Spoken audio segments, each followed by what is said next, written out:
morning, everyone. Good morning, our sister. How are you? We are all right, thank you, our sister. Oh, you are very disciplined. Thank you for being very good children. Wow. First of all, I will introduce myself.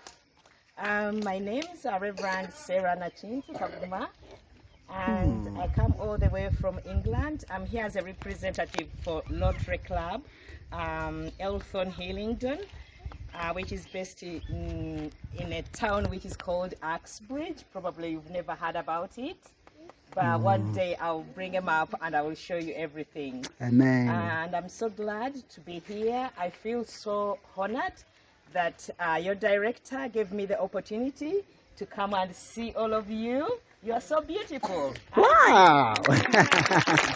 So pretty. And you are very, very disciplined. I like your discipline. I liked the way how you walked and then it lined up nicely without fighting. Amen. You should clap for yourself.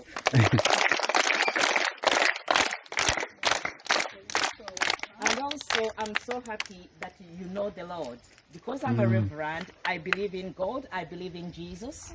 I've been watching all your videos every Friday. Wow. When you are walking to go for the daily prayers. And I would like to ask you to say a prayer before we can, have a conversation together. Can you say a prayer for us? Yes, because I believe in prayers.